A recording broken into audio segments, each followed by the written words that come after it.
ఎవరు కళ్ళు తెరవద్దు. ఆఖరి ఒక్క నిమిషం.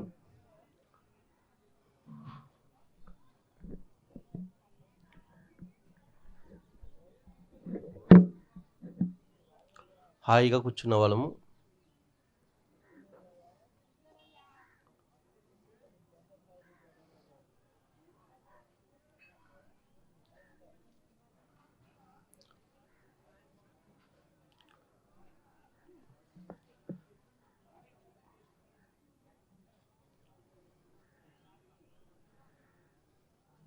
లాస్ట్ 30 సెకండ్స్, ఆఖరి 30 సెకండ్లు.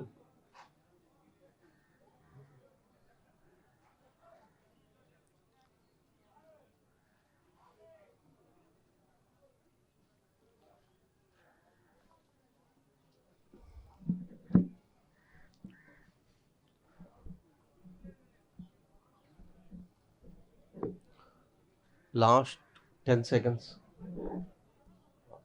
ఆఖరి 10 సెకండ్లు మాత్రమే. చక్కగా మనం ఒక హాఫ్ అన్ అవర్ పాటు ధ్యానం చేసాము. ఈరోజు ఏదైతే ఈ కార్యక్రమం ఉందో ఆ సందర్భంగా మనం కలుసుకున్నందుకు, మన మధ్యలో చాలా సీనియర్ మోస్ట్ మాస్టర్స్ మన మధ్యలో ఉన్నారు. వాళ్ళ యొక్క సమక్షంలో మనం ధ్యానం చేయడం అనేది మన యొక్క భాగ్యము. Last 5 seconds.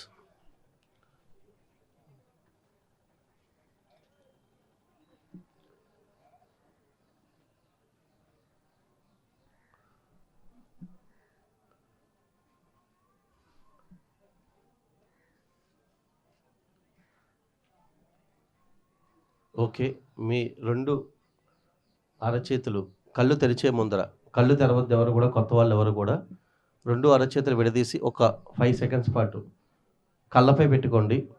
5 4 3 2 1 0. చేతులు తీసివేస్తూ కళ్ళు నెమ్మదిగా తెరవండి. మనం దాదాపుగా ఒక హాఫ్ అన్ అవర్ పాటు ధ్యానం చేశాము. ఈ ధ్యాన విద్యను అందించిన బ్రహ్మర్షి పత్రిజీ గారికి, ఈ యొక్క కార్యక్రమాన్ని ఏర్పాటు చేసిన శంకర్ గారికి, వాళ్ళ యొక్క తల్లి సుశీల గారు యొక్క కార్యక్రమానికి మనం ఇచ్చేసి ధ్యానం చేసినందుకు మనందరికీ కూడా తప్పట్లతో ధన్యవాదాలు తెలియజేస్తూ, ఈ కార్యక్రమానికి అందరికీ స్వాగతం, సుస్వాగతం.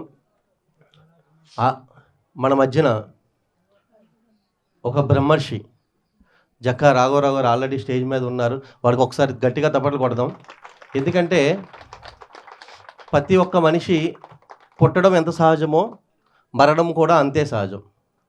అలాగే మన యొక్క ఈ యొక్క సొసైటీలో ఎన్నో ఇంగ్లీష్ పుస్తకాలు తెలుగులోకి ట్రాన్స్లేట్ చేసిన మేడం ఉన్నారు. ఉయ్యూరు సరళత గారిని స్టేజ్ని అలంకరించవలసిందిగా కోరుచున్నాము.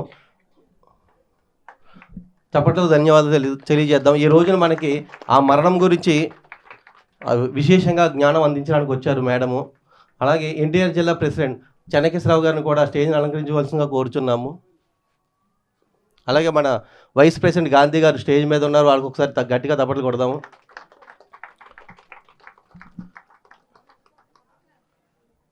ఓకే, మనము ఈ రోజున ఏదైతే ఈ కార్యక్రమం ఉందో ఆ కార్యక్రమానికి ఇంకా రావాల్సిన వాళ్ళు ఉన్నారు. వాళ్ళు తర్వాత జాయిన్ అవుతారు. మన యొక్క ఈ కార్యక్రమాన్ని ముందుకు వెళ్దాం. ఫస్ట్ మన ఎన్టీఆర్ జిల్లా ప్రెసిడెంట్ అయిన చెన్నకేశ్వరరావు యొక్క అమూల్యమైన సందేశాన్ని తీసుకుందాం. ఈరోజు మరి మన శివశంకర్ గారి మాతృమూర్తి సుశీల గారి మరి అంతిమయాత్ర ముగిసిన సందర్భంగా మరి ఈరోజు కార్యక్రమం ఏర్పాటు చేసుకోవడం జరిగింది. సో మొట్టమొదట వచ్చినటువంటి ఆత్మీయులందరికీ కూడా ప్రణామాలు తెలియజేస్తున్నాను. సో మరి ఒక వ్యక్తి మరణించినప్పుడు సహజంగా మన హైందవ సాంప్రదాయంలో ఆ వ్యక్తి మరణానంతరం అనేక కర్మకాండలు ఇవన్నీ చేయడం ద్వారా ఆత్మ శాంతిస్తుంది, ఉన్నత లోకాలకి పయనిస్తుంది అనేటువంటి అభిప్రాయంతో అనేక వందల సంవత్సరాలుగా మనం ఆ యొక్క భావంతో, ఆ ఉద్దేశంతో ఆ యొక్క కార్యక్రమాలన్నీ కూడా మరి చేసుకురావడం జరుగుతూ ఉంటుంది. మరి ఈ సాంప్రదాయాలను అనుసరించి, వైదిక కార్యక్రమాలను అనుసరించి ఇవన్నీ మనం చేస్తూ ఉంటాం. ఎందుకంటే మరి ఆ యొక్క సాంప్రదాయాలని గౌరవించాలని, ఆ యొక్క పురోహితులు చెప్పినటువంటి విషయాల్ని భయంతో ఏదో జరిగిపోతుందేమో, ఈ కార్యక్రమం చేయకపోతే ఏమన్నా అయిపోతుందేమో అనేటువంటి ఒక భయంతో ఈ కార్యక్రమాన్ని మనం నిర్వహించడం జరుగుతూ ఉంటుంది. ఇది ఎంతవరకు సరైనదా సరికానిదా అనేది మనం తర్వాత ఆలోచించుకోవచ్చు.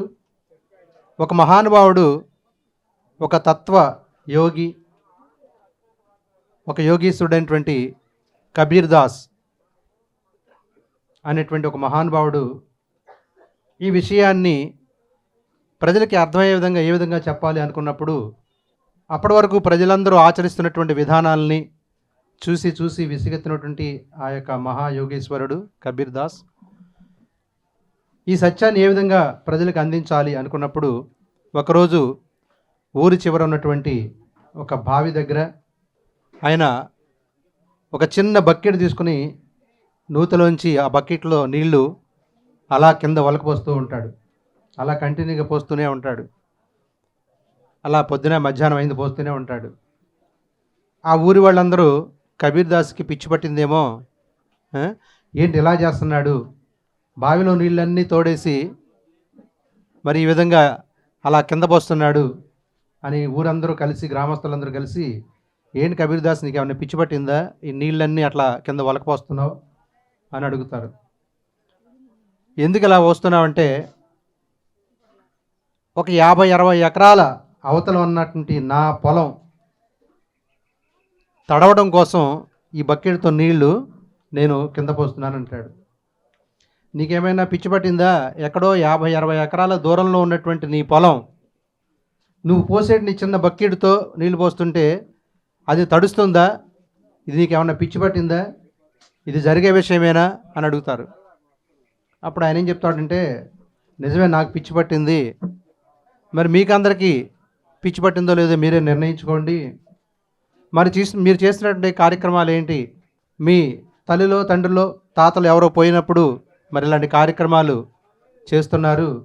మీరు చేసేటువంటి పిండాలు, ఈ పిండ ప్రధానాలు ఇవన్నీ మరి అక్కడ ఎక్కడో పైలోకంలో ఉన్నటువంటి ఆ ఆత్మకి చేరుతాయా, అది చేరవనుకున్నప్పుడు అది ఎంత సత్యమో, ఇప్పుడు నేను చేసినటువంటి ఈ నీళ్లు నా పొలంలో తడుస్తాయని చెప్పి అనుకోవటం అంతే సత్యమవుతుంది అని చెప్పేసి చెప్తాడనమాట. అప్పుడు వాళ్ళందరూ కూడా సత్యాన్ని అర్థం చేసుకుని పాటించిన వాళ్ళు పాటిస్తారు, పాటించిన వాళ్ళు ఆ భయంతో ఉన్న వాళ్ళు ఇంకా అదేవిధంగా కంటిన్యూగా చేస్తూ ఉంటారు. అంటే దీనివల్ల మనం తెలుసుకోవాల్సింది ఏమిటంటే, మరొక చక్కటి కార్యక్రమానికి రూపకల్పన చేశారు మన శివశంకర్ గారు.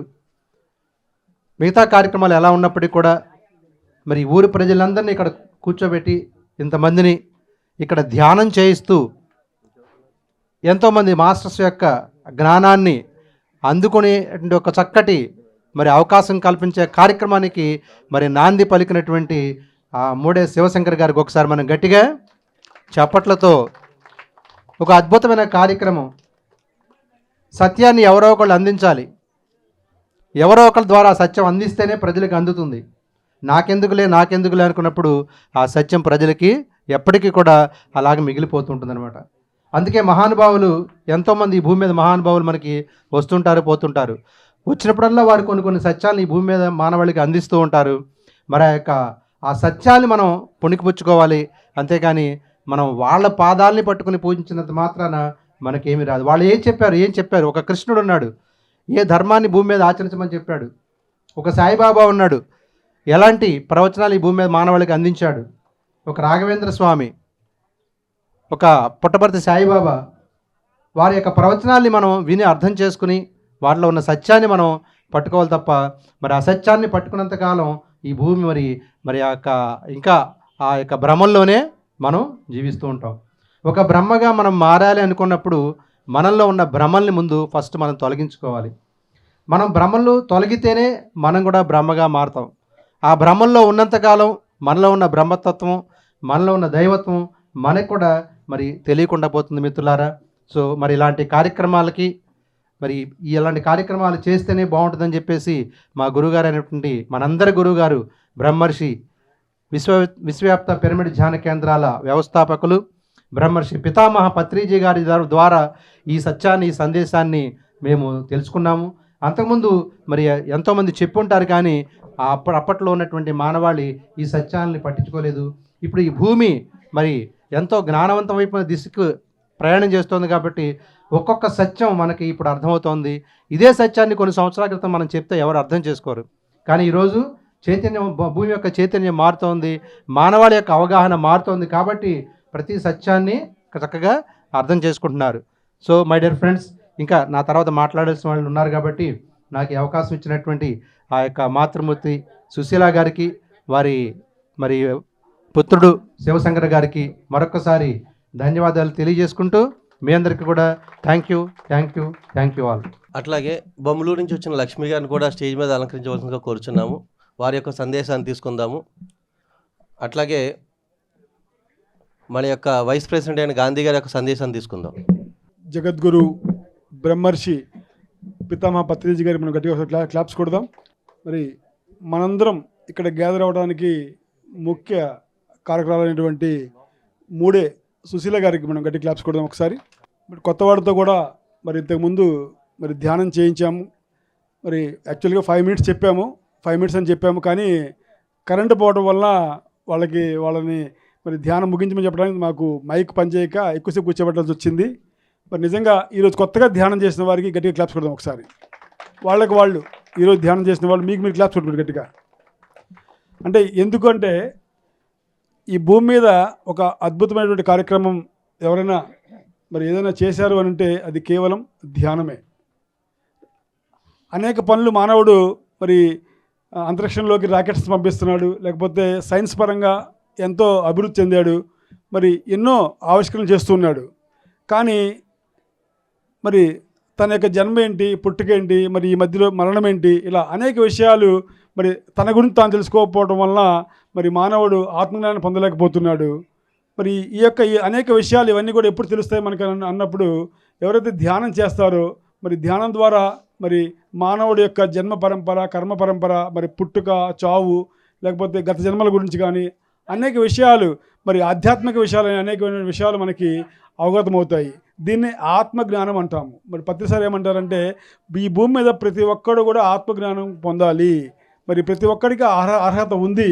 మరి భగవంతుడు ఎక్కడో ఉన్నాడు, గుళ్ళో ఉన్నాడు, లేకపోతే ఎక్కడో కొండ మీద ఉన్నాడు అని చెప్పేసి వెతికేవాడే దేవుడయ్యా. దేవుడు ఎక్కడా అని దేవులాడేవాడే దేవుడు అని చెప్తున్నాడు పత్రిజీ. మరి దేవుడు అనే పదం ఎలా వచ్చింది అంటే దివ్యుడు అనేటువంటి ఆ పదం నుంచి దేవుడు అనే పదం రావడం జరిగింది. దివ్యుడు ఎవరయ్యా? దివ్యుడు అంటే ప్రతి ఒక్కడు ఈ భూమి మీద ప్రతి ఒక్కడు కూడా దేవుడే. మరి దివ్యుడు అనే పదం పలకక దేవుడు అని చెప్పేసి మరి అనడం జరిగింది. కాబట్టి ప్రతి ఒక్కరిలో మరి గుళ్ళోనే కాదు దేవుడు, ప్రతి ఒక్కరిలో మరి హృదయాంతరాలలో మరి ఎవరైతే దీన్ని యేసుప్రభు ఏమంటారంటే పరిశుద్ధ ఆత్మ అని చెప్తాడు ఆయన. మరి ఎవరి యొక్క ఆత్మ అయితే పరిశుద్ధంగా ఉంటుందో మరి వాళ్ళందరూ కూడా ఒక యేసుప్రభులాగా, ఒక రాముడిలాగా, ఒక కృష్ణుడిలాగా ఉన్నటువంటి వ్యక్తులే. మరి ఇలాంటి విషయాలు, అనేక విషయాలు మనం తెలుసుకోవడానికి మరి వచ్చాము ఈ భూమి మీదకి. మరి ఎన్నో అనుభవాల ద్వారా వాస్తవానికి మనము ధ్యానం చేయడం వల్ల ఏమవుతుందంటే మనమే దేవుళ్ళము, మన లోపలే దైవత్వం ఉంది, నిండి ఉంది అని చెప్పేసి మనము స్వయంగా అనుభూతి పొందుతాం. అంటే పుస్తకాల ద్వారా చదివాం, మరి భగవద్గీత, రామాయణ, మహాభారతాల ద్వారా మనం తెలుసుకున్నాం. కానీ ఇది మనం ఎప్పుడైతే ధ్యానం చేస్తామో మన యొక్క అంతరంగంలో ఉన్నటువంటి యొక్క హరిని మనమే దర్శిస్తాము. దీన్ని యోగి వేమన మరి ఇలా ఎందరో మహానుభావులు చెప్పారు. శిలను చూసి శిలలు కాదు, మరి తనలోని శివుని తానేలా తెలియడు. అంటే మన లోపలే ఆ శివుడు ఉన్నాడు, కొలువే ఉన్నాడు. మరి ఎలా తెలుస్తుంది మన లోపల శివుడు ఉన్నాడు, మనమే శివుళ్ళము అని చెప్పేసి అంటే మనం ఎప్పుడైతే ధ్యానం చేస్తామో, మరి ఎప్పుడైతే ఆత్మానుభూతి మనం పొందుతామో, ఆ ఆత్మదర్శనం మనం పొందుతామో మన లోపలే ఆ భగవంతుడు, ఆ శివుడు కొలువై ఉన్నాడని చెప్పేసి అర్థమవుతుంది. ఇదే విషయాన్ని భక్తులైన వారు పరిపక్వ బుద్ధి చేత ధ్యానమందు ఆత్మనొందగలరు. మరి నిజమైన భక్తి ఏమిటి అంటే మరి గుడికెళ్ళి పూజలు చేయడం కాదు, లేకపోతే రామాయణ మహాభారతాలు చదవడం కాదు. మనము ఎవరైతే ఉన్నారో ధ్యానం చేసి మన లోపల ఆత్మని మనం పొందితే అదే నిజమైన భక్తి అని చెప్పేసి మరి మహానుభావుడు చెప్పున్నాడు. కాబట్టి అలాగే మరి స్వర్ణలత మేడం వచ్చున్నారు ఇక్కడ వ్యూస్ స్వర్ణలత గారు. మరి ఆ మేడము మరి మరణానంతర జీవితము, జననం మరణం ఇట్లా ఎన్నో పుస్తకాలు మరి ఫారినర్స్ రాసిన బుక్స్ కానీ లేకపోతే మరి ఎన్నో బుక్స్ని ఆవిడ ట్రాన్స్లేట్ చేశారు. మరి అంటే చాలామందికి ఏంటంటే మరణం అనగానే, చావు అనగానే మరి భయము, ఒక రకమైనటువంటి ఒక కీడు, లేకపోతే ఇలాంటి భావనలతో మనం జీవిస్తూ వచ్చాం ఇప్పటిదాకా సమాజంలో. కానీ బ్రహ్మర్షి పితామహ పత్రిజీ వచ్చిన తర్వాత జననం ఎంత సహజమో మరణం కూడా అంతే సహజము. పుట్టినరోజు ఏదైతే పండుగ చేసుకుంటున్నామో మరణాన్ని కూడా ప్రతి ఒక్కళ్ళు పండుగ చేసుకోవాలనేటువంటి చెప్పినటువంటి గొప్ప గురువు బ్రహ్మర్షి పితామహ పత్రిజీ. మరి ఒకసారి ఆయనకి క్లాప్స్ కొడదాం గట్టిగా ఒకసారి. అలాగే ఈ భూమి మీద ఆత్మకు చావు లేదు, ఆత్మకు పుట్టుక లేదు, చావు లేదు, రెండూ లేవు. కేవలము శరీరం మాత్రమే వదిలేస్తుంది ఆత్మ అనేది నిత్యమైనది, శాశ్వతమైనది అని చెప్పేసి భగవానుడు అర్జునుడు చెప్పాడు. మరి ఇదే విషయాన్ని మనం ధ్యానం ద్వారా మనం స్వయంగా అనుభూతి పొందుతాం. అందుకు ధ్యానం అనేది గొప్ప విషయం అనేది చెప్పడం జరుగుతుంది. మరి ఇంకా సీనియర్ మాస్టర్స్ ఉన్నారు కాబట్టి వారి ద్వారా ఎంతో జ్ఞానం మనం పొందుతాం. Thank you. ఓకే అండి. ఇప్పుడు మనకి అర్థమైనా అర్థం కాకపోయినా సత్యం ఒకటే ఉంటుంది. కాకపోతే చిన్నపిల్లవాడికి చదువు విలువ తెలుసా? తెలియదు. ఆయా సందర్భాల్లో వచ్చినప్పుడు అతనికి ఒక 25 సంవత్సరాలు ఎప్పుడో వచ్చినప్పుడు అప్పుడు అర్థమవుతుంది education is the most important అండి.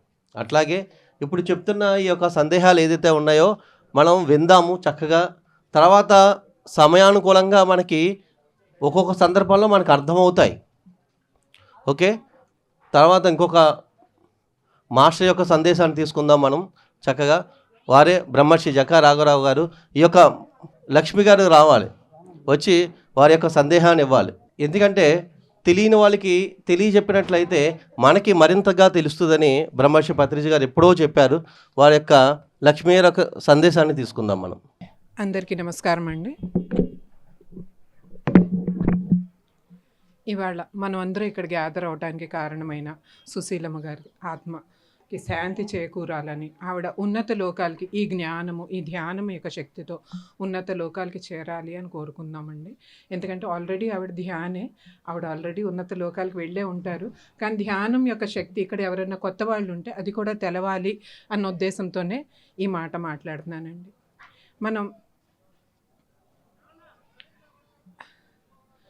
నా పేరు లక్ష్మి అండి. మాది బొమ్మలూరు. ధ్యానంలో అడుగుపెట్టి 12 సంవత్సరాలు పైగా అయింది. ధ్యానంలోకి వచ్చినాక ఎన్నో విషయాలు, స్పెషలీ మరణానంతర జీవితం గురించి ఎన్నో విషయాలు తెలిసినాయండి. ఎందుకంటే ఎవరికైనా భయాలు ఉండయి అంటే మరణం గురించే ఉంటుందండి. ఎన్నో భయాలు ఉంటాయి జీవితంలో.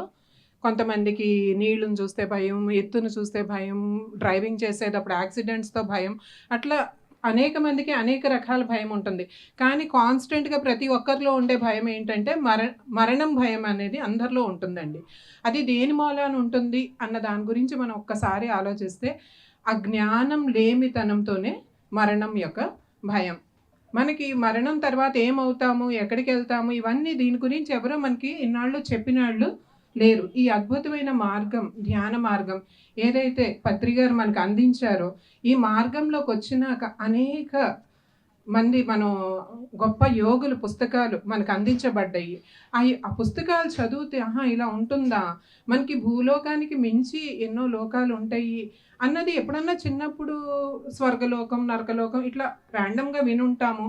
లేదా ఇంకొంచెం డీప్గా వెళ్ళిన వాళ్ళు 7 లోకాలు, పై తలాలంట, కింద తలాలు 7, ఇంతవరకే తెలిసేమో. కానీ అసలు మనం ఏమవుతామో చనిపోయినాక అన్న జ్ఞానం ఎవరికి ఉండదండి.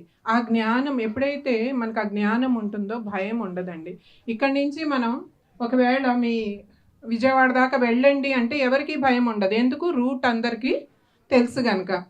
అట్లాగే ఒకవేళ కొత్తగా వెళ్ళే వాళ్ళని అమెరికా వెళ్ళండి అంటే కొత్తగా వెళ్ళే వాళ్ళకైతే కొంచెం లోపల భయం ఉంటుంది. అక్కడికి వెళ్ళాక మన రిసీవ్ చేసుకునే వాళ్ళు ఉండారు అంటే ఆ భయం కూడా ఉండదు. ఇక్కడ ఎక్కిస్తారు, అక్కడ నన్ను రిసీవ్ చేసుకునే వాళ్ళు ఉండారు కనుక. అట్లా కాదు, మిమ్మల్ని ఎక్కిచ్చేస్తాము, అక్కడికి వెళ్ళాక నీ అడ్రస్ నువ్వే కనుక్కో అంటే నిన్ను టికెట్స్ తీసుకొని వీసా ఇచ్చి అమెరికా వెళ్ళమన్నా ఎవరో వెళ్ళాం. ఎందుకు? అక్కడికి వెళ్ళాక మన పరిస్థితి ఏంటో మనకి తెలియదు కనుక. సో అదే సేమ్ భయం మనకి మరణం తర్వాత మనం ఏమవుతామో జ్ఞానం తెలియక మన అందరిలో భయం ఉంటుందండి. ఇక్కడ మనకి పత్రి సార్ ఎంతోమంది యోగుల జ్ఞానం ద్వారా మనకు అందించింది ఏంటి అంటే, మనం వెళ్ళేటప్పుడు చిన్నప్పటి నుంచి మనకి చెప్పినట్టు యమధర్మరాజు వచ్చి మన ప్రాణాలు తీసి పాశంతో ఈడ్చుకెళ్తారు అన్న జ్ఞానం మనకి చిన్నప్పుడు సినిమాల ద్వారా ఉంది కనుక మనలో భయాలు ఉండయి. ఇప్పుడు వచ్చిన కొత్త జ్ఞానం ఏం చెప్తుంది? చక్కగా మన రిలేటివ్స్లోనే మనకంటే ముందు ఎవరైతే ఈ లోకాన్ని వదిలి భూలోకాన్ని వదిలి వెళ్ళిపోయారో వారే వస్తారంట మనని తీసుకెళ్ళటానికి. మన వాళ్ళే వచ్చినప్పుడు మనకి కంఫర్ట్ జోన్ ఉంటుంది వాళ్ళతో పాటు వెళ్ళిపోవడానికి. మనకి తెలియని వాళ్ళు వచ్చి మనం ఈడ్చుకెళ్తున్నారంటే భయం. ఎందుకు వెళ్తాం వాళ్ళతో పాటు? వద్దు అని మొరాయిస్తాం. మన వాళ్ళే వస్తే మనం వెళ్తామండి. ఈ జ్ఞానం మనం ఇక్కడ ఉండగానే, భూమి మీద ఉండగానే మనం పొంది ఉన్నామనుకోండి, వెళ్తాం తేలికే కదా. మన వాళ్ళు వస్తారట, మనని తీసుకెళ్తారంట. తీసుకెళ్లేది కూడా మళ్ళీ ఉన్నత లోకాలకి అంట. అక్కడికి వెళ్తే ఇక్కడికంటే భూమి మీద కంటే అద్భుతమైన లోకం అంట అది అని తెలిసినప్పుడు భయం ఏమైనా ఉంటుందండి మనకి? ఎవరికి ఉండదు. చక్కగా హ్యాపీగా వెళ్తాం. అట్లా మన చుట్టాలలోనే మనకంటే ముందు భూలోకాన్ని వదిలి వెళ్ళిన వాళ్ళే వస్తారంటండి మనని తీసుకువెళ్ళటానికి. వెళ్ళినప్పుడు జనరల్గా ఇక్కడ ఆత్మ జ్ఞానం పొందకపోతే దానికి కూడా వెళ్ళటానికి సిద్ధపడదంట ఆత్మ. ఆత్మ సిద్ధపడకపోతే కౌన్సిలింగ్ ఇస్తారు, పక్కనే ఉంటారు. ఇక్కడ మనిషి చనిపోయినాక అరే నా దేహంలోకి నేను దూరలేకపోతున్నానే అన్న బాధ ఉంటుంది బయటకు వచ్చేసిన ఆత్మకి. చూస్తుంది, ఆ దేహాన్ని తీసుకువెళ్ళిపోతారు, శ్మశానానికి తీసుకువెళ్ళిపోతారు. అక్కడికి తీసుకెళ్ళి చేయాల్సిన కార్యక్రమాలన్నీ చేసేస్తారు. చేసినాక కొంతవరకు యాక్సెప్టెన్స్ వస్తుంది. ఇక నా పని అయిపోయింది. అయినా కానీ అటాచ్మెంట్స్ ఉంటాయి చూడండి, నా ఇల్లు, నా వాళ్ళు, నా పిల్లలు అని. ఈ అటాచ్మెంట్స్తో తొందరగా వదలలేమంట. మనతో పాటు మనని తీసుకెళ్ళటానికి వచ్చిన వాళ్ళు 13 రోజులు ఇక్కడే ఉంటారంట. ఉన్నప్పుడు వాళ్ళు చేసేది మనకి ఇనఫ్ ఆఫ్ స్పేస్ ఇస్తారు ఆత్మకి. ఏంటి, ఈ లోపు ఇవన్నీ జరిగే కార్యక్రమాలతో అర్థమైపోతుంది ఇక నా పని అయిపోయింది, భూమి మీద నన్ను ఇంకా యాక్సెప్ట్ చేస్తానికి ఎవరో సిద్ధంగా లేరు, నేను వెళ్ళిపోవాలి అని అర్థం చేసుకుంటే 13వ రోజు కన్నా ప్రయాణం వాళ్ళతో పాటు వెళ్ళిపోతారు. 13 రోజుల తర్వాత ఎవరు ఉండరంటండి మనని తీసుకెళ్ళటానికి. ఇంకా అప్పుడు కూడా మనలో జ్ఞానం లేకపోతే, మనం రియలైజ్ అవ్వకపోతే ఈ భూమి మీదే ఎర్త్ బౌండ్ సోల్స్గా మనం ఉండిపోతాం. ఇట్లాంటి ఎక్కడో ధ్యాన కార్యక్రమాలు, జ్ఞాన కార్యక్రమాలు జరిగినప్పుడు దాని నుంచి వచ్చిన వెలుగు ఏదైతే ఉంటుందో ఆ వెలుగు ద్వారా మనం ఎంతో కొంత ఆ ఆత్మల జ్ఞానం అందుకుంటే వాళ్ళకి దారి ఏర్పడుతుందంట ఆవలి లోకాలకు వెళ్ళటానికి.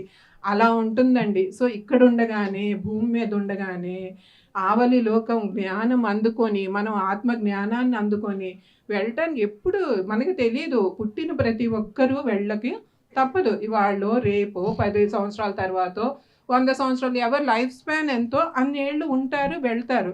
కానీ వెళ్ళేటప్పుడు గౌరవప్రదంగా చక్కగా ఆనందంగా వెళ్ళటం. ఇందాక ఒకసారి చెప్పారు, ఏంటి పుట్టుక ఎలా సెలబ్రేషనో మరణం కూడా అంతే సెలబ్రేషన్. ఇక్కడ ఒక ఎగ్జాంపుల్ నేను చెప్తానండి పత్రి గారిది, ఎందుకంటే నాకే కొంచెం ఆర్డ్ అనిపించింది ఫస్ట్లో విన్నప్పుడు. పత్రి సార్ ఒకళ్ళ ఇంటికి వెళ్ళారంట బర్త్డే సెలబ్రేషన్స్కి. మొదటి రోజు పుట్టినరోజు అని చెప్పి పిలిస్తే ఆ బర్త్డే సెలబ్రేషన్కి వెళ్తే ఒక ప్యాకెట్ చాక్లెట్స్ పుచ్చుకొని వెళ్ళారంట. ఆ తల్లికి ఏం చేశారు, ఆ చాక్లెట్ ప్యాకెట్ హాఫ్ ఇచ్చారంట, హాఫ్ తన దగ్గరే అటు పెట్టుకున్నారంట. ఇదేంటి సార్, మా అమ్మాయి పుట్టినరోజుకి వచ్చిన వాళ్ళు సగం ప్యాకెట్ ఇచ్చారేంటి, మిగతా ప్యాకెట్ ఏంటి అంటే, మీ అమ్మాయి చనిపోయిన రోజు పిలువు, మిగతా ప్యాకెట్ ఇస్తాను అన్నారంట. ఈ మాట ఏంటి ఎలా ఉంటుంది మనలాంటి వాళ్ళకి? ఇదేంటి, పుట్టినరోజు కోసం వస్తే ఇప్పుడు అట్లీస్ట్ మనం గ్యాదర్ అయింది కొంచెం కండోలెన్స్ తెలియచేస్తానికి అమ్మకి. ఇక్కడ ఈ మాటలన్నీ జీర్ణం అవుతాయి, కానీ పుట్టినరోజు నాడు ఆ మాట వింటే జీర్ణం అవుద్దా?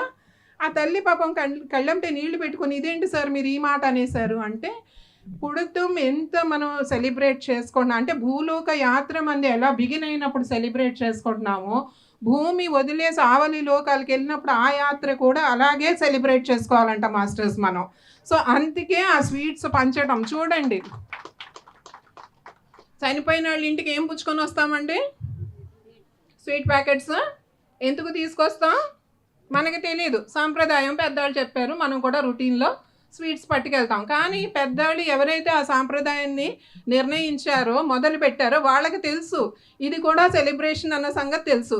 కానీ మనం ఇప్పుడు ఆ జ్ఞానం లేదు, రొటీన్ సాంప్రదాయంలో భాగంగా మనం కూడా స్వీట్ ప్యాకెట్లు తీసుకెళ్తున్నాము, ఇస్తున్నాము, వస్తున్నాము. మిగతా ఏమీ తీసుకెళ్ళాం చూడండి, పళ్ళు గిళ్ళు అందరం కూడా స్వీట్ ప్యాకెట్స్. అంటే it's the time of celebration అండి, సెలబ్రేట్ చేసుకునే సమయమే అది కూడా. ఎప్పుడంటే భూలోక యాత్ర మనం ఒక క్లాస్ నుంచి ఇంకో క్లాస్కి మన పిల్లలు వెళ్ళినప్పుడు సెలబ్రేట్ చేస్తామండి. 10th క్లాస్ పూర్తి అయింది, రిజల్ట్ వచ్చింది అంటే ఏం చేస్తాం?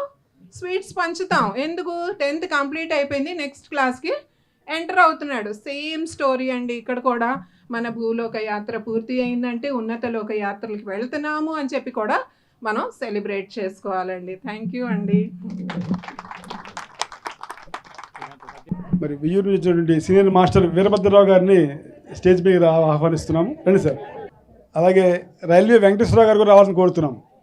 వెంకటేశ్వరరావు గారు, మీ యొక్క జ్ఞానాన్ని కూడా అందించండి, సందేశాన్ని. ముందుగా ఇక్కడికి విచ్చేసిన జ్ఞానులందరికీ, ఆత్మజ్ఞానులందరికీ కూడా నా ఆత్మ ప్రణామాలండి. ముందుగా ఇక్కడికి వచ్చేసామంటే మనకు శరీరంతో పాటు ఆత్మని కలిగి ఉన్నాం అన్న జ్ఞానాన్ని ఎంతో కొంత లోపల ఇముడ్చుకుని దాన్ని ప్రకటించగలుగుతాం. మనం ఈ సందర్భంగా దాన్ని ప్రకటించగలుగుతాం అనేది ఇక్కడ జరుగుతున్న వ్యవహారం. ఈ ప్రకటించడం అన్నది కేవలం ఎవరో చెప్తే వినడం కాదు, పూర్తిగా మనకు కూడా అనుభవమే. అయితే ఈ అనుభవాన్ని మనం పొందలేకపోవడం వల్ల, పూర్తిగా అది మరుగున పడిపోవడం వల్ల కేవలం నేను శరీరమే ఇంకేది కాదు అన్న భ్రాంతిలో బతుకుతున్నాం. ఇలా ఒక మనిషి ఈ భూమిని వదిలేసి వెళ్ళిపోయాడు, భూమి నుంచి వెళ్ళిపోయాడు అని అర్థమైనప్పుడు, అది మన మధ్య జరిగినప్పుడు, అప్పుడు మాత్రమే ఒక అవగాహన వస్తుంది. లేదు పలానా ఆయన వెళ్ళిపోయాడు అంటే ఏమిటి, చావేంటి, ఈ మరణం ఏంటి, ఇది ఏమైపోతుంది, తర్వాత ఏమవుతుంది, ఇలాంటివన్నీ మనకి ఒక అవగాహన కావాలి. కానీ దురదృష్టవశాత్తు ఏమైందంటే, ఒకళ్ళు ఎవరో చనిపోయిన తర్వాత ఏదో ఒక తతంగం అంటే ఒక బ్రాహ్మణి పిలిచి మంత్రాలు చదివించేసి మన ఈ కుటుంబ సభ్యులు ఎక్కడికో ఉన్నత లోకాలకి అంటే స్వర్గం, మళ్ళీ ఉన్నత లోకాలంటే కన్ఫ్యూజన్ కాబట్టి స్వర్గానికి లేకపోతే పాపాలు చేస్తే నరకానికి వెళ్ళాడని చెప్పి సింపుల్గా చెప్పి అంతకంటే ఏమీ తెలియని అజ్ఞానంలో ఉంచేస్తున్నారు. కానీ ఎన్నో లోకాలు ఉన్నాయి. స్వర్గం అంటే ఎన్నో ఉన్నతమైన లోకాలు, ఈ భూమిని కంటే కూడా ఎక్కువ స్థితిలో ఉన్న లోకాలు చాలా ఉన్నాయి. అలాంటి ఒక లోకానికి వెళ్ళాడు అన్న అవగాహన మనకి లేకపోవడం అనేది చాలా దురదృష్టకర విషయం. నిజానికి ఆ విషయాన్ని చెప్పాలి. ఒక చోట ఒక వ్యక్తి మరణించాడు అన్నప్పుడు ఏం జరిగింది, అతను ఎక్కడికి వెళ్ళాడు, ఇలాంటి జ్ఞానాన్ని అందించాలి. కానీ అది అందించకుండా ఏం చేస్తున్నారంటే సింపుల్గా ఒక భగవద్గీత పెట్టేసి క్యాసెట్ దాన్ని వదిలేస్తున్నారు.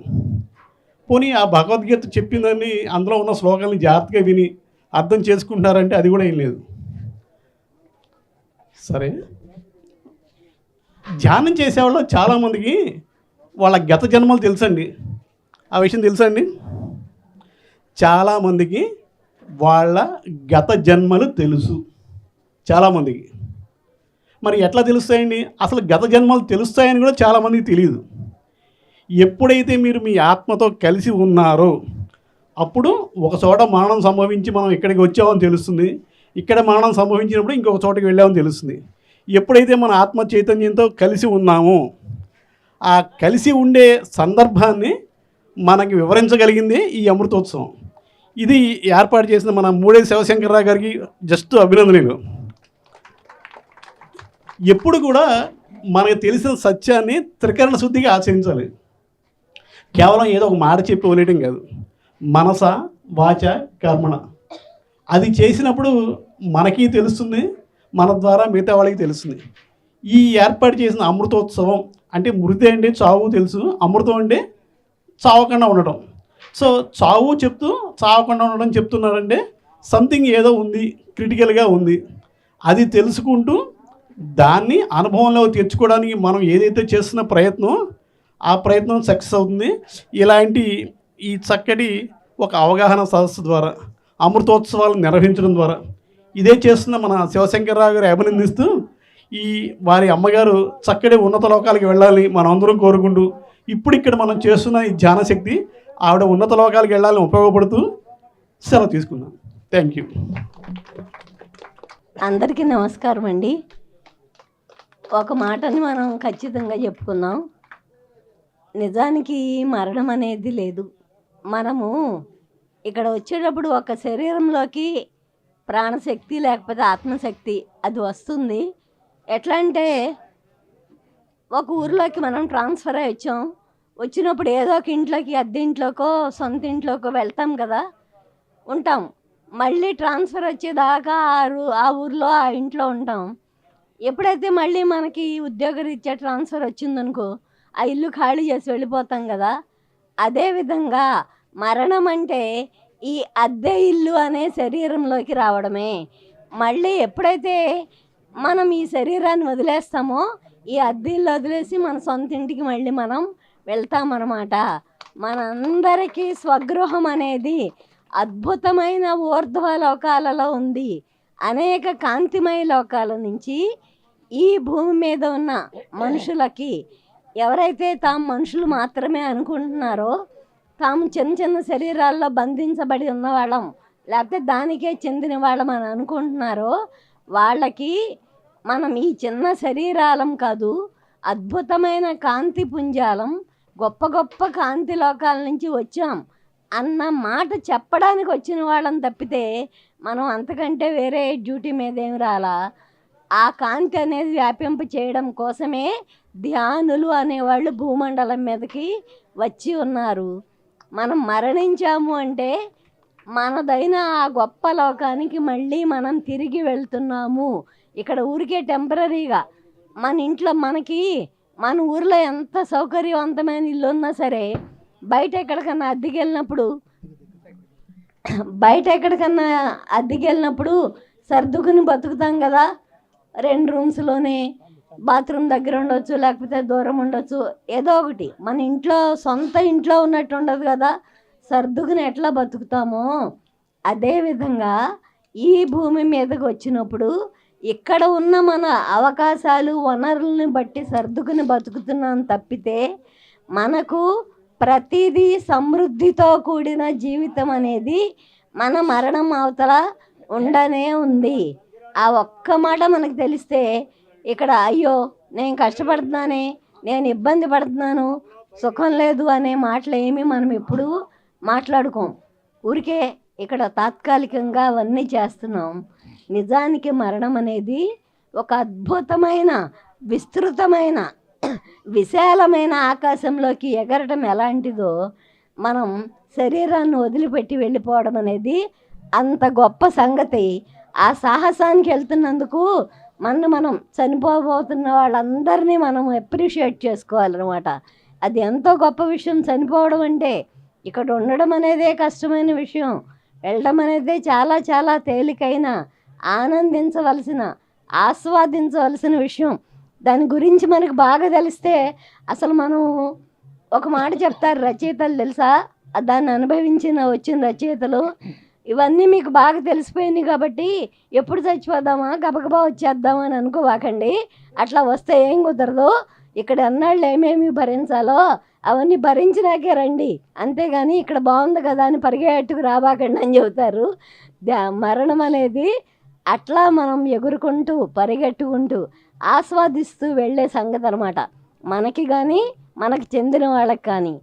కాకపోతే శరీరం ఉన్నంత కాబట్టి మనకి వాళ్ళ తాలూకు ఆ ఆప్యాయత లేకపోతే ఆ స్పర్శ, వాళ్ళ తాలూకు సమక్షం అలవాటైపోయి కొంత మనం బెంగకి భావించే మాట వాస్తవం.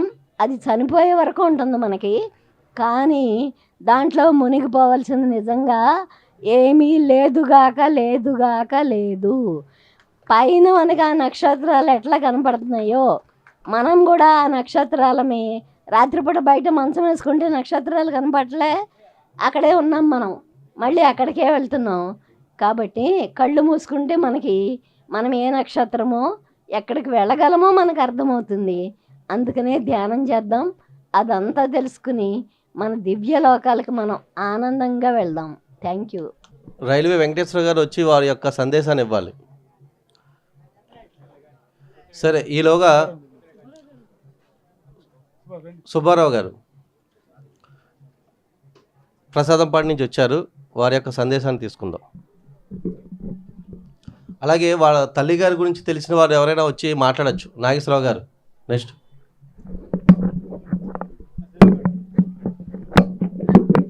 ఆత్మబిందువులందరికీ నమస్కారాలు. పత్రిజీ మహారాజు నమస్కారాలు. నా పేరు సుబ్బారావు అండి. ప్రసాదంపాడు మాది. 2012లో పిరమిడ్ కట్టించాను.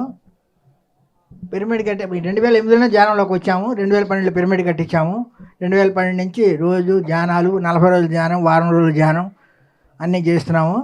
ఇందులోకి వచ్చిన నా ఆరోగ్యం ఆనందంగా ఉంది. ఉండటానికి ఉంది, తినటానికి ఉంది, ఒకరికి ఇవ్వటానికి ఉంది. ఆరోగ్యంగా ఉన్నాను. ధ్యానం చేయడం వల్ల చాలా లాభాలు ఉన్నాయి. ఇదివరకు శ్మశానానికి వెళ్ళాలంటే భయపడేవాడిని. ఇప్పుడు నేను 95లో మా నాన్నగారు పోయారు. ఇవాళ మనసు ఇవాళ మోసుకుంటా. భయం లేదు నాకు. ఒకప్పుడు భయం, అదేం లేదు. పిలిస్తే వెళ్ళిపోయి ముందు సాయం చేస్తా. కాబట్టి మరణం అనేది తప్పదు. ఎలా పుట్టామో పోవడం ఖాయం. దానికోసం భయపడిన పని లేదు. భయపడినా ఆగేదేం లేదు. ఆ టైం వస్తే భయపడకపోయినా తీసుకెళ్ళిపోతాడు. కాబట్టి భయపడిన పని లేదు. థ్యాంక్స్. అట్లా రామకృష్ణ గారు వారి యొక్క తల్లిగారి గురించి తెలిసిన విషయాలు చెప్పాలి. ఎందుకంటే ఈ కార్యక్రమం పెట్టేది వారి గురించే కాబట్టి వారు ఎప్పటి నుంచో ఆ తల్లిగారు కూడా ధ్యానం చేస్తున్నారు. రావాలి రామకృష్ణ గారు. ఎందుకంటే ఆ తల్లిగారు కూడా ధ్యానం చేసేవారు. శంకర్ గారే చెప్పారు ఆ ధ్యానం అనేది. వారి యొక్క ఏదైతే జీవితంలో మనకు తెలియకపోవచ్చు, ఒకే గ్రామంలో ఉంటున్నారు కాబట్టి వారికి కొన్ని విషయాలు తెలుస్తాయి. ధ్యానం అంటే ఇదివరకు యోగులు ఋషులు అందరూ చేసుకుంటారు అనుకునే వాళ్ళం. ఎప్పుడైతే కామన్ మ్యాన్ దగ్గరికి ధ్యానాన్ని తీసుకొచ్చి ఓ ప్రత్యేకత ఏమీ లేదు, సుఖాసనంలో కూర్చుని కళ్ళు మూసుకుని శ్వాసనబ్బ చేయటమే అని కామన్ మ్యాన్కి తీసుకొచ్చిన పత్రిజీ గారికి ధన్యవాదాలు తెలుపుకుంటాం. ఇక శంకర్ గురించి చెప్పాలంటే ఒక అంశాన్ని పట్టుకుంటే దాన్ని తారస్థాయికి తీసుకెళ్లే వ్యక్తిత్వం ఉన్న మనిషి. అయ్యప్ప స్వామి పూజ చేసినప్పుడు అలాగే చేశాడు, పూజలు అలాగే చేశాడు. అలాగే ధ్యానం గురించి ప్రారంభించినప్పుడు పత్రిజీ గారిని తీసుకొచ్చి ఈ ఊళ్ళో క్లాసులు పెట్టి ధ్యానం గురించి అందరికీ పరిచయం చేసిన వ్యక్తి మా శంకర్. నాకు కూడా ధ్యానం అంటే కళ్ళ మూసు కూర్చుంటే పూజలే చేసేవాళ్ళం కానీ ధ్యానం జోలికి వెళ్ళేవాడిని కాదు. సరే ఒకరోజు మొదలెట్టిన తర్వాత ఒక సంవత్సరానికి శంకర్ వచ్చి, కాదండి మీ మనస్తత్వానికి ధ్యానం సూట్ అవుతుంది, మీరు ఇవాళ ధ్యానం చేయకపోతే కూర్చొని అని చెప్పి ఒక గంట కూర్చోబెట్టి ధ్యానం చేశాడు. ఆ రోజు నుంచి ఇవాళ 7 సంవత్సరాల వరకు ఉదయం సాయంత్రం కంపల్సరీగా 7 సంవత్సరాల నుంచి కంపల్సరీగా ధ్యానం చేస్తున్నాం. ధ్యానం అంటే ఏం కాదండి, శ్వాస మీద ధ్యాస. బ్రహ్మగారు చెప్పింది కూడా అదే. గుండె పని చేస్తుంది, ఊపిరితిత్తులు ఊపిరి పని చేస్తాయి, దేని పని అది చేస్తుంది. శ్వాస మాత్రం జపం చేస్తూ ఉంటుంది.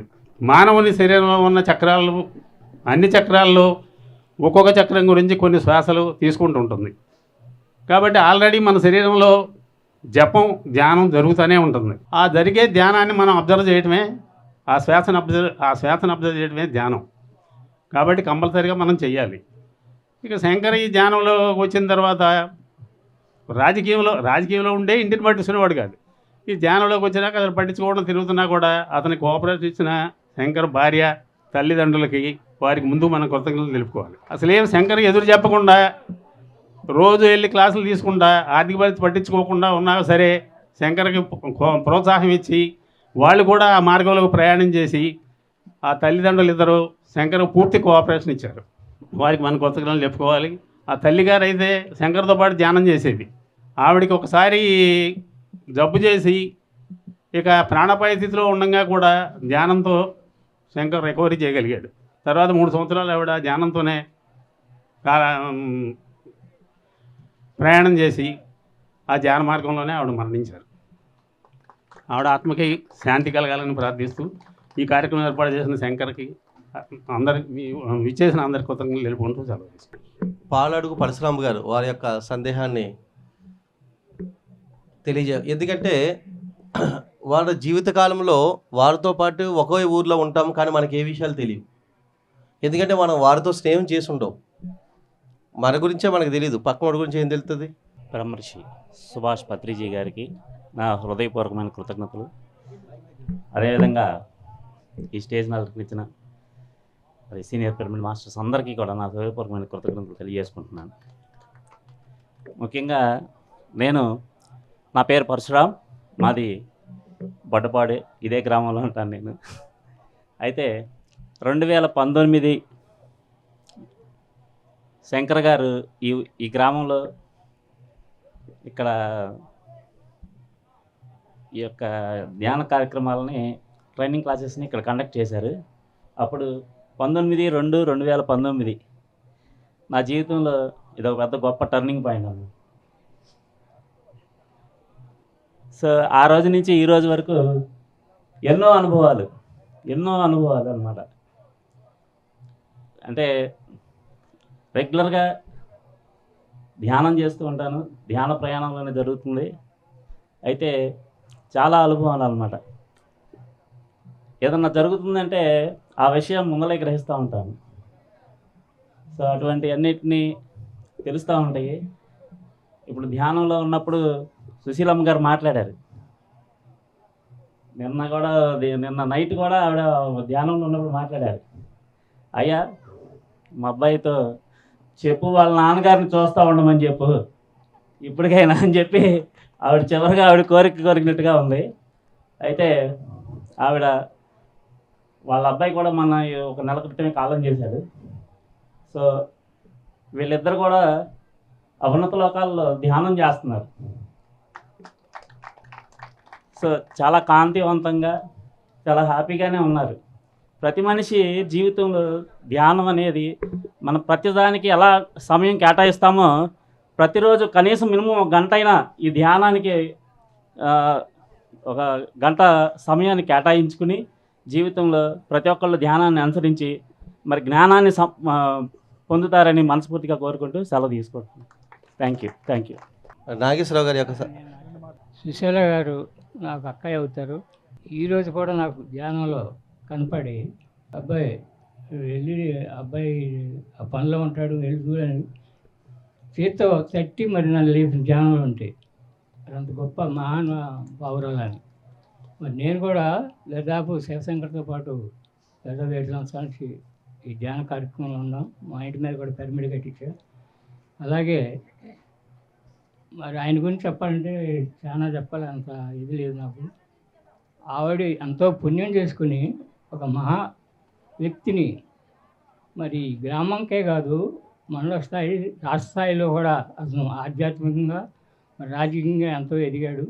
ఆయన సేవలను వినియోగించుకుని ఇంకా ధ్యానంలోకి రాని వాళ్ళు కూడా వచ్చి వారి యొక్క ఆత్మజ్ఞానం పొందుతారని కోరుతూ నా ఏ అవకాశం ఇచ్చిన జక్క రామారావుకి, మా వేదికను అలంచిన పెద్దలందరికీ నా వదలిపోయిన నమస్కారం తెలుసు.